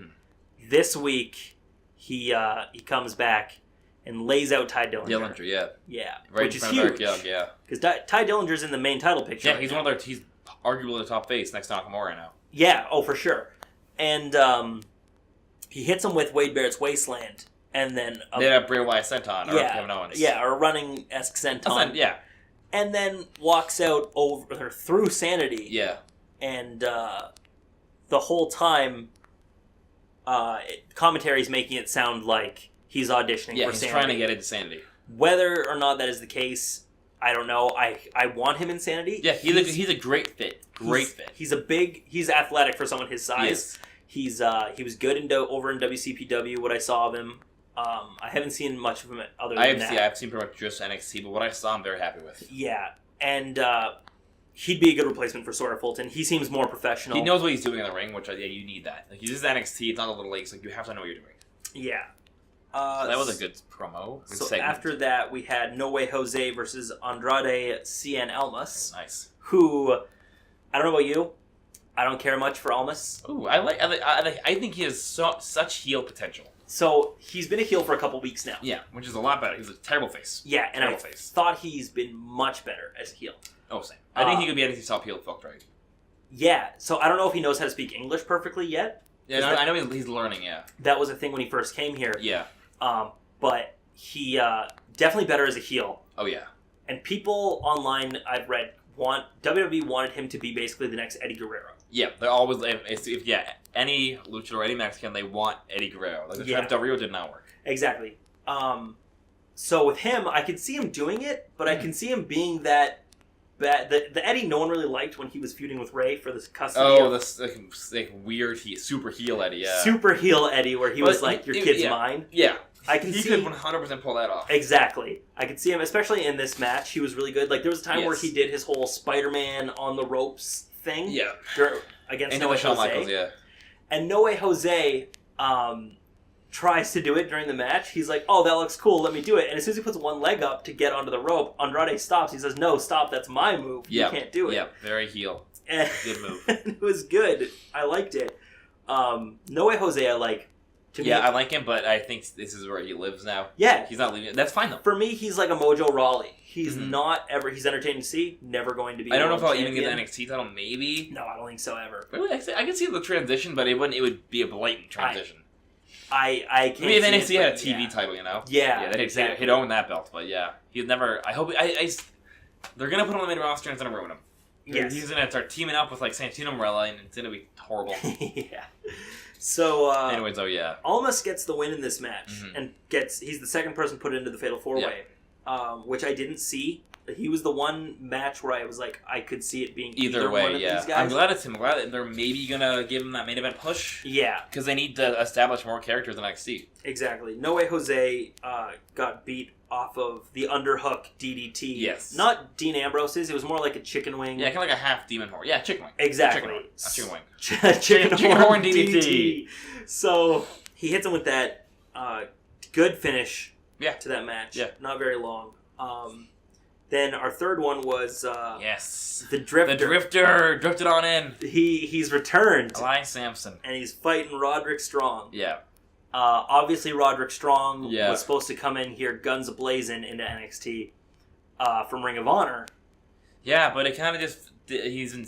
not stumbling. He's been doing fine. It's just the hype isn't there. It fizzled out real quick because he was he was Austin Aries' tag partner, and Austin Aries got injured. Yeah, I forgot about it completely. Yeah, and that team was amazing. Yeah, they were. I saw their one match was so good. So that was a thing, and now he's partnerless and he's on his own. But going into this match, Elias Samson, someone we haven't seen for a couple months. Yeah, a long time actually. And to come in and fight Roderick Strong, you knew Strong was getting the win. Yeah. Well, his character is he's a drifter. We can't build on this guy. Exactly. Which is completely fine. It's very unique. I like it a lot. But we know we can't build on him. Elias Samson though has a good look. He does. He's big. He's a big guy. He almost like a Mason Ryan look to him. Do you know? Okay, so when I was watching this match, you know who he looks like? Macho Man in the Spider-Man movie. Oh. Bonesaw. He looks like Bonesaw. He does look like... Oh, he does! Wow, he has a nose like everything. Yeah, he has the beard, and he's got the build. He does have the build. They could do something cool with Elias Samson. Yeah, if they later on they could change him up later on the road. Yeah, they could. I want him to have the guitar smashing spot. Oh, yeah. That's what I want. That's the one good thing that he can take from Honky Tonk Man and Jeff Jarrett. And he gives an actual talented person. So... hopefully that happens. But Roderick Strong wins off of the one-legged drop kick. The shotgun, whatever it's called, drop kick. Yeah, the one that everyone. Yeah, the one Hideo Itami did, the one that Victor from the Ascension does. Drew Galloway used to use it as a Claymore kick. I don't know if he's still using it. Yeah, so I'm getting sick of this move. I'm sick of that, yeah. Happy to see him win. I want him to have a new finisher. Yes. Don't want that to be a thing that sticks around. No, it's not a good finish. It's fine for now, but they need to touch it up. Yeah. So, and then going to our main event, which, odd main event. Very, very, very odd main event. One of these guys is, I don't know if you, okay, so it was Oney Larkin versus Bobby Roode. One of these guys is glorious. And the other guy is Bobby Roode. No. The other guy's Oney Larkin. Yeah. No, okay, so I don't know if you've been following Oney Larkin's career in NXT. He's from CZW, that's about as much as I know. I know he popped on SmackDown very, very briefly. Yeah, and basically it looks like Aiden English and Cesaro. Yeah, if they had a weird child. If they had done the fusion dance. And this guy pops out. And he's good. He's hard-hitting. He's got a lot of attitude in the ring. He's unique enough. It's just, he was fighting Bobby Roode. Yeah. What did you think was going to happen? Since they brought him in, it always seems like he's supposed to be the jobber in the match. Yeah. But his matches are constantly, like he seems like he doesn't want to be the jobber. And he fights, you can see it. You can see he's trying to impress you. He fights really hard in these matches. He tries, yeah. And it's definitely working because he's getting way more TV time. Yeah, and he's getting a fan base, which is very nice. Yeah, so, but just going against Bobby Roode, it doesn't matter who it was. In that match, we know what's going to happen. It could have been anyone from, you could put Roderick Strong against Bobby Roode, and you knew Bobby Roode was going to win. He has to win. Yeah. It's logical, yeah. Bobby Roode does win. Bobby Roode gets the win. Glorious DDT. Yes.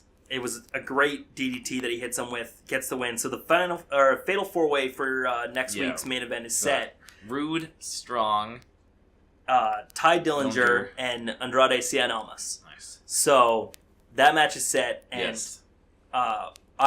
I've seen spoilers for the pre-tapes. I know who wins. I'm not going to say. I do not know. Oh, you don't know who wins? I don't know. Okay, I came across the spoilers, so I know who wins that match already. But that should be a good match, especially... you have a lot of talent there, a lot of diverse talent. They can work very well together. Well, especially with Roode and Ty Dillinger after their Toronto match. Oh, I didn't put that together. Yeah, and they're both in this match. They're fantastic match. So, it's definitely going to be a good match to see, though. So, anyway, that's how NXT ended. Yep. So then that's it. That was all 4 shows this week. Yeah. So. So what do you think the best was this week out of those 4? SmackDown. SmackDown. I'm picking SmackDown. Yeah, 100%. I also choose SmackDown. SmackDown consistently. They had, I think, since the brand split, have had one bad. And even their bad was not that bad. Exactly. Sometimes they get promo heavy, but other than that, SmackDown has consistently been the best show. The show to watch. Week in, week out. Yeah. So. I heavily think that's because of all the 2 hours and because it's the wrestling show. Yeah, it's and I think if Roger drops an hour, it would benefit everybody. And you can say what you want. You can call me a huge AJ Styles mark or a Miz mark, but it has more of my favorite wrestlers. Kane's there, Baron Corbin's there. Very true. So it's just to me the more appealing show. It's just a better show. Yeah, I think it is well structured. It makes more sense than Raw's just. They're not relying on porno-esque. They're not having to run around. Yeah. Plus, less Stephanie McMahon is better Stephanie McMahon. Oh, yes, very much so. So anyway, that's all 4.